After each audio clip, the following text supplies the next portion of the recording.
Assalamualaikum warahmatullahi wabarakatuh. Perkenalkan, nama saya Rani Siraningsi dengan NIM 2020 120 39, kelas pagi 1 semester 5. Di sini saya akan menjelaskan tentang metode Sobel maupun metode Prewitt.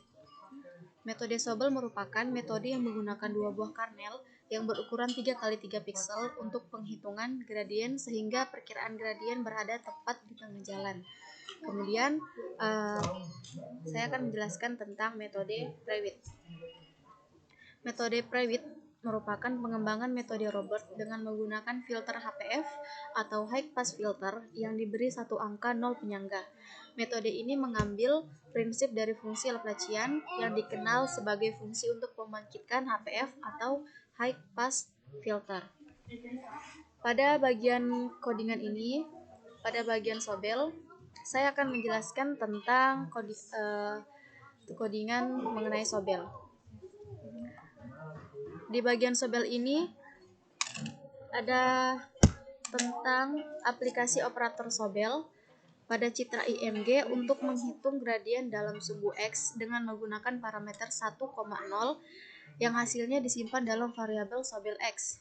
Kemudian ada aplikasi operator Sobel pada citra IMG untuk menghitung gradien dalam sumbu Y dengan menggunakan parameter 0,1. Hasil dari Sobel tersebut disimpan dalam variabel Sobel Y. Kemudian ada konversi tipe data dari hasil gradien sumbu X dan Y yang menjadi tipe dasar integer 8 bit dengan menggunakan fungsi NP Ultra 8. Kemudian ada gabungkan informasi tepi sumbu X dan Y menjadi satu citra tepi dengan menggunakan fungsi CP2 bitwise or hasilnya disimpan dalam variabel Sobel combine. Citra tepi yang dihasilkan dapat digunakan sebagai tahap awal dalam proses pengelolaan citra selanjutnya seperti segmentasi citra atau deteksi objek. Kemudian ada di sini terlihat seperti kode yang mengaplikasikan operasi Sobel ke sebuah gambar yang disimpan dalam variabel IMG. Operasi Sobel merupakan salah satu operasi penyaringan yang dapat digunakan untuk mendeteksi tepi dalam gambar. Operasi Sobel mengambil dua turunan parsial dari gambar, satu terhadap sumbu X dan satu lagi terhadap sumbu Y, yang menggunakan kernel convolution. Kemudian kedua turunan parsial tersebut digabungkan menjadi satu gambar dengan menggunakan fungsi bitwise. Hasil dari operasi Sobel disimpan dalam variabel Sobel X, Sobel Y maupun Sobel combine. Kemudian variabel tersebut ditampilkan dalam sebuah plot dengan judul yang sesuai menggunakan matplotlib. Di sini terlihat seperti kode yang menggunakan perulangan for untuk menampilkan gambar-gambar yang disimpan dalam list image dalam sebuah plot menggunakan matplotlib. Setiap gambar akan ditampilkan dalam sebuah subplot yang terdiri dari dua baris dan dua kolom dengan urutan yang sesuai dengan indeksnya dalam list image. Judul yang sesuai juga akan ditampilkan di atas setiap subplot yang diambil dari list title. Setelah semua subplot ditampilkan, plot tersebut ditampilkan dengan menjalankan fungsi pltshow. Kemudian fungsi main dijalankan dengan mengeksekusi pernyataan if name. Main ini merupakan cara yang umum digunakan untuk mengeksekusi kode di dalam sebuah modul Python saat modul tersebut dijalankan sebagai skrip utama. Berikut hasil dari Sobel dan Python in terminal.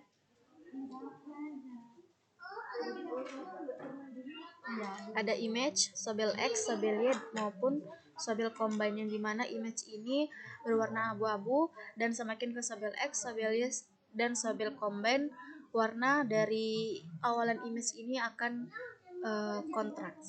lebih kontraks. Selanjutnya di sini saya akan menjelaskan tentang metode Prewitt. Di sini terlihat seperti kode yang merupakan operasi Prewitt ke sebuah gambar yang disimpan dalam variabel IMG. Operasi Prewitt merupakan salah satu operasi penyaringan yang dapat digunakan untuk mendeteksi tipe dalam gambar. Operasi Prewitt mengambil dua turunan parsial dari gambar, satu terhadap sumbu X dan satu lagi terhadap sumbu Y, yang menggunakan kernel revolution. Kernel-kernelnya tersebut disimpan dalam variabel kernel X dan kernel Y.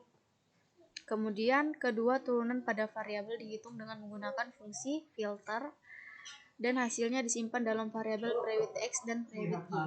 Hasil dari operasi private sebenarnya adalah hasil penambahan private X dan private Y yang disimpan dalam variabel private. Hasil dari operasi private disimpan dalam variabel private X, private Y, dan private. Kemudian variabel-variabel tersebut ditampilkan dalam sebuah plot dengan judul yang sesuai menggunakan matplotlib. Kemudian di sini terlihat seperti kode yang menggunakan perulangan for yang menampilkan gambar-gambar yang disimpan dalam list image dalam sebuah plot menggunakan matplotlib. Setiap gambar akan ditampilkan dalam sebuah subplot yang terdiri dari 2 baris dan 2 kolom dengan urutan yang sesuai dengan indeksnya dalam list image.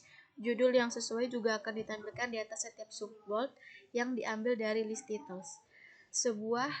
Setelah semua subplot ditampilkan, plot tersebut ditampilkan dengan menjalankan fungsi pltshow.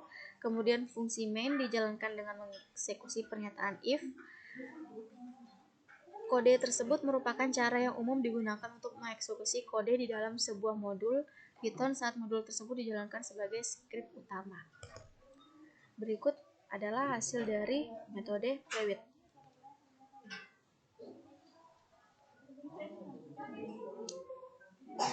Nih, ada image, private X, private Y, maupun ada private. Mungkin itu saja yang dapat saya sampaikan, kurang lebihnya mohon maaf. Sekian, Assalamualaikum warahmatullahi wabarakatuh.